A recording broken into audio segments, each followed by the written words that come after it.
Advocate Anil വിളയിൽ, എന്തായാലും ഹൈക്കോടതിയുടെ ഭാഗത്ത് നിന്ന് ഇന്ന് കർശനമായിട്ടുള്ള നിർദ്ദേശങ്ങൾ ഉണ്ടായിരിക്കുന്നു.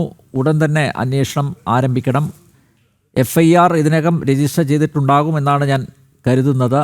ദ്വാരപാലക ശില്പങ്ങളിലെ ചെമ്പുപാളികൾക്ക് പുറമെ അതിൻ്റെ വശങ്ങളിലെ ഫ്രെയിമുകൾ എന്നിവയിൽ സ്വർണം പൂശിയതിൽ ക്രമക്കേടുണ്ടോ എന്നതിലടക്കം പ്രത്യേക സംഘം പരിശോധന നടത്തണം.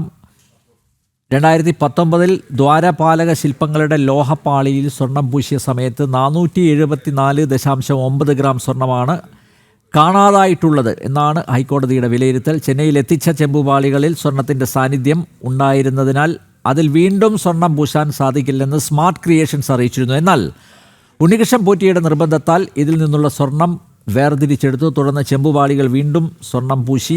ഉരുക്കിയ സ്വർണ്ണപ്പാളികളിൽ നിന്നും വേർതിരിച്ചെടുത്ത 474.9 ഗ്രാം സ്വർണം മിച്ചം വന്നെങ്കിലും ഉണ്ണികൃഷ്ണൻ പോറ്റി അത് ദേവസ്വത്തിന് തിരിച്ച് നൽകിയില്ല. എല്ലാ കാര്യങ്ങളും നിഷ്പക്ഷമായി പ്രത്യേക സംഘം അന്വേഷിക്കണമെന്നാണ് പറയുന്നത്.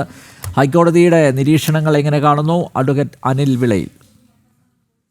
ബഹുമാനപ്പെട്ട ഹൈക്കോടതി ഈ കാര്യത്തിൽ കാണിക്കുന്ന ശബരിമലയിലെ ഈ മോഷണത്തിൽ ബന്ധപ്പെട്ട് കാണിക്കുന്ന താല്പര്യം വളരെ സന്തോഷം നൽകുന്ന ഒന്നാണ്. സാധാരണ ഭക്തജനങ്ങളെ സംബന്ധിച്ചിടത്തോളം ആശ്വാസമായി തോന്നുമെങ്കിലും കൂടുതൽ കാര്യങ്ങളിലേക്ക് പോകേണ്ടതുണ്ട്. അത് ഞാൻ തുടർന്ന് ചർച്ചയിൽ പറയാം.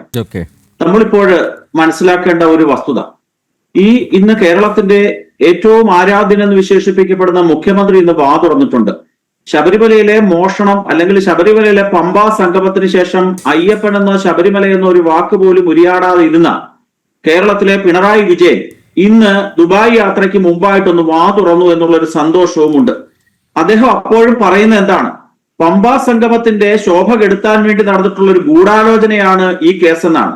മോഷണം നടന്നെന്നോ കള്ളം നടന്നെന്നോ അല്ലെ ദേവസ്വം ബോർഡ് ഇതിനകത്ത് കുറ്റക്കാരാണെന്നോ ദേവസ്വം മന്ത്രിമാർ ഇക്കാരണത്താൽ ഇതിനൊക്കെ ഉത്തരവാദിത്വം ചെയ്യണമെന്നോ അദ്ദേഹം പറഞ്ഞിട്ടില്ല. അദ്ദേഹം പറഞ്ഞ കാര്യം വളരെ കൃത്യമാണ്. ഒരു ഗൂഢാലോചന നടന്നു. തീർച്ചയായിട്ടും ശരി തന്നെയാണ്. എന്റെ ഒരു അഭിപ്രായത്തിൽ ഈ കേസിൽ ആദ്യം പ്രതികളാക്കേണ്ടത് ഈ അയ്യപ്പസ്വാമിയുടെ ഭക്തന്മാരായിട്ടുള്ള ഹിന്ദുക്കളെയാണ്. സർവ്വ ഹിന്ദുക്കളെയും ഈ കേസിനകത്ത് പ്രതിയാക്കുകയാണെങ്കിൽ ഈ പ്രശ്നം പരിഹരിക്കും. കാരണം എന്താണ്?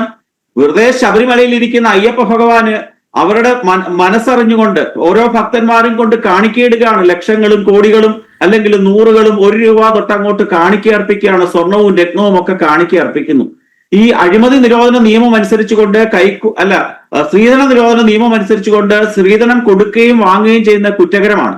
ആ ഒരു സാഹചര്യം പരിഗണിക്കുമ്പോൾ ഈ കേരളത്തിലെയും ഈ ലോകത്തുള്ള ഹിന്ദുക്കളായ ഭക്തന്മാരാണ് ഈ കേസിന്റെ ഗൂഢാലോചന പങ്കാളികൾ. അവർ ഈ കാണിക്ക ഇട്ടത് കൊണ്ടാണ് ഈ സംഭവം ഉണ്ടായത്. അതുകൊണ്ട് ഇവരെയൊക്കെ തന്നെ അറസ്റ്റ് ചെയ്യണമെന്നായിരിക്കും ഇനിയും ചിലപ്പോൾ മുഖ്യമന്ത്രിയും ഇവിടുത്തെ ഇടതുപക്ഷത്തിന്റെ ബുദ്ധിജീവികളും പറയാൻ പോകുന്നതെന്നാണ് എനിക്ക് തോന്നുന്നത്. നമ്മൾ ഈ ചർച്ചയുമായി ബന്ധപ്പെട്ട് നോക്കുമ്പോൾ ശ്രീ അനിൽ നമ്പ്യാർ ഒരു കാര്യം മനസ്സിലാക്കേണ്ടത്, ഇതുവരെ നമ്മളൊരു അവതാരത്തിനെ പറ്റി ഇതുവരെ ചർച്ച ചെയ്തിട്ടില്ല. യഥാർത്ഥത്തിൽ ഈ ഉണ്ണികൃഷ്ണൻ പോറ്റി എന്ന് പറയുന്ന തിരുട്ട് രാജാവിനെ ശബരിമലയിലെ ഒരു സ്പോൺസർ എന്ന രീതിയിൽ അവതരിപ്പിച്ച വ്യക്തി ആര് എന്നുള്ള ചോദ്യത്തിന് ഇതുവരെ ആരും ഉത്തരം പറഞ്ഞിട്ടില്ല. നമ്മളുടെ പത്മകുമാർ അല്ലെങ്കിൽ വാസു തുടങ്ങിയ പേരുകളിൽ മാത്രമായി ഒതുക്കപ്പെട്ടു പോകുമ്പോൾ ഇന്ന് ഒരു പ്രമുഖ മാധ്യമം റിപ്പോർട്ട് ചെയ്തൊരു സംഭവമുണ്ട്. 2016 കാലയളവില് ഈ പത്മകുമാറിനോടൊപ്പം ദേവസ്വം ബോർഡിലെ അംഗമായിരുന്ന ഒരു വ്യക്തിയാണ് CPM നോമിനിയായിരുന്ന രാഘവൻ എന്ന് പറയുന്ന വ്യക്തിയാണ് ആദ്യമായി ദേവസ്വം ബോർഡിന്റെ മുമ്പിലേക്ക് ഈ ഉണ്ണികൃഷ്ണൻ പോറ്റി എന്ന അവതാര പുരുഷനെ അവതരിപ്പിച്ചത്. ആദ്യമായിട്ട് ഈ സ്വർണ്ണപ്പാളി പൊതിഞ്ഞിരുന്ന ചെമ്പിനെ സ്വർണം പൂശണമെന്നും അതിന് ഉണ്ണികൃഷ്ണൻ പോറ്റിയാണ് മിടുക്കനെന്നും ആദ്യമായി ദേവസ്വം ബോർഡിന്റെ മുമ്പാകെ അവതരിപ്പിച്ചത് ശ്രീ രാഘവനാണ്. അന്നേരം ഇതിന്റെ കേന്ദ്ര ബിന്ദു ഈ ഉണ്ണികൃഷ്ണൻ പോറ്റിയുടെ ഗുരുതുല്യൻ എന്ന് വിശേഷിപ്പിക്കാവുന്നത് ഈ രാഘവനെയാണ് എന്ന് പത്മകുമാർ പ്രമുഖനായിട്ടുള്ള ഒരു മാധ്യമ പ്രവർത്തകനോട് ഫോണിൽ പറഞ്ഞിട്ടുണ്ട് എന്ന് ഇന്ന് ജന്മഭൂമി പത്രം റിപ്പോർട്ട് ചെയ്തിട്ടുണ്ട്. അതുകൊണ്ടാണ് ഞാൻ പറഞ്ഞത് ഇത് പത്മകുമാറിൽ മാത്രമായിട്ട് തുടങ്ങരുത്. ഇതിന്റെ പിറകിലേക്ക് വീണ്ടും നമ്മൾ പോകണം. ഇന്നലെ നമ്മൾ ഈ ജനം TV-യിൽ തന്നെ ചർച്ച ചെയ്തൊരു വിഷയമുണ്ട്. ഈ ദേവസ്വം ബോർഡിൽ നടക്കുന്ന കെടുകാര്യസ്ഥതയും അഴിമതി. ശ്രീ അനിൽ നമ്പ്യാർ, താങ്കളൊരു കാര്യം ശ്രദ്ധിക്കേണ്ടത്, ഏകദേശം തിരുവിതാംകൂർ ദേവസ്വം ബോർഡിന്റെ കീഴിൽ 223ഓളം സബ് ഗ്രൂപ്പുകളാണ് ഉള്ളത്. ഈ 2018 വരെയുള്ള കാലയളവിലെ ഓഡിറ്റ് റിപ്പോർട്ട് മാത്രമേ ഇപ്പോഴും ലഭ്യമായിട്ടുള്ളൂ. ഈ ലഭ്യമായ കണക്കുകൾ അനുസരിച്ച് കൊണ്ട് തന്നെ എന്ന് വെച്ചാൽ 2012 തൊട്ട് 2017 വരെ തിരുവിതാംകൂർ ദേവസ്വം ബോർഡിൽ നടന്ന് കണ്ടുപിടിച്ചിട്ടുള്ള അഴിമതി പണം എന്ന് പറഞ്ഞ ഏകദേശം 50,79,052 രൂപയാണ്. ഇത്രയും കണ്ടുപിടിച്ചത് എവിടെയാണ്? ഏകദേശം ഒരു 10-13 സബ് ഗ്രൂപ്പുകളിലെ മാത്രം അഴിമതിയുടെ കഥയാണ് ഈ പറഞ്ഞ 50 ലക്ഷം, 1/2 കോടി രൂപയുടേത്. അതിനകത്ത് ചേർത്തല കാർത്യായനി ദേവി ക്ഷേത്രത്തിൽ മാത്രം 4,61,000 രൂപയുടെ തട്ടിപ്പും വെട്ടിപ്പോന്നതാണ്. നിസ്സാരമെന്ന് നമുക്ക് തോന്നും. താങ്കൾ ഒരു കാര്യം മനസ്സിലാക്കേണ്ടതുണ്ട്. സർക്കാർ ജീവനക്കാർക്ക് ധാരാളം ട്രേഡ് യൂണിയനുകളുണ്ടല്ലോ, ദേവസ്വം ബോർഡിലും ട്രേഡ് യൂണിയനുകളുണ്ട്. നമ്മളോടൊപ്പം ഈ ചർച്ചയിൽ പങ്കെടുക്കുന്ന INTUC-യുടെ നേതാവ് കൂടിയായിട്ടുള്ള ശ്രീ ബൈജു, അദ്ദേഹം ഉൾപ്പെടെയുള്ള ആൾക്കാരൊക്കെ എപ്പോഴും പറയുന്ന ഒരു കാര്യമുണ്ടല്ലോ, ദേവസ്വം വകുപ്പ് ഒഴികെയുള്ള വകുപ്പുകളിലൊക്കെ സ്റ്റാഫിനെ കൂട്ടണം, ആൾക്കാർക്ക് അധിക ജോലി ചെയ്ത് മടുത്തിരിക്കുകയാണ്, അതുകൊണ്ട് സ്റ്റാഫ് പാറ്റേൺ മാറ്റിയതിനു ശേഷം കൂടുതൽ ജീവനക്കാരെ നിയമിക്കണമെന്ന് ദേവസ്വം വകുപ്പ് ഒഴികെയുള്ള എല്ലാ വകുപ്പുകളിലും ഇവർ പറയാറുണ്ട്. പക്ഷേ ദേവസ്വം വകുപ്പില് ഇത്തരത്തില് സ്റ്റാഫിനെ കൂട്ടണമെന്ന് ഇവർ പറയാറില്ല. കാരണം എന്താണ്?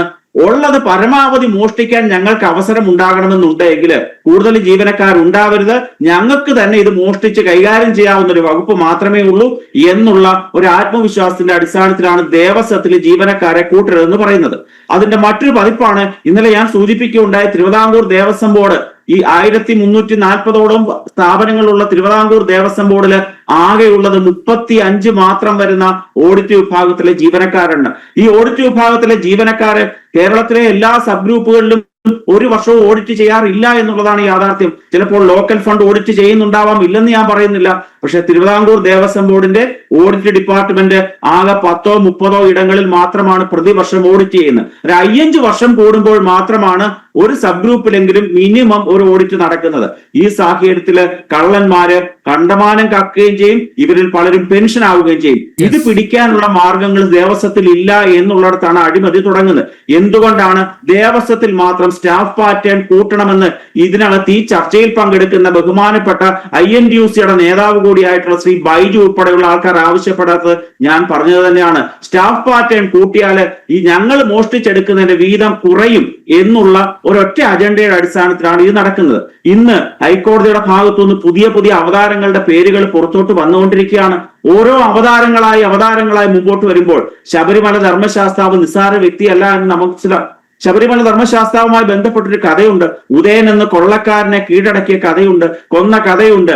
ആ സമാന സാഹചര്യം ഈ കലിയുഗത്തിൽ വീണ്ടും അവതരിക്കുകയാണ്. ഭഗവാൻ അവതരിച്ചു കഴിഞ്ഞിരിക്കുകയാണ്. ഈ ഉണ്ണികൃഷ്ണൻ പോറ്റിയുടെ കൂട്ടുള്ള, പത്മകുമാറിന്റെ കൂട്ടുള്ള, രാഘവന്റെ കൂട്ടുള്ള, ഇപ്പോൾ നമ്മൾ പേര് പറഞ്ഞ ഗോവർദ്ധൻ, കൽപേഷ തുടങ്ങിയ ഉദയന്മാരുടെ പേരുകൾ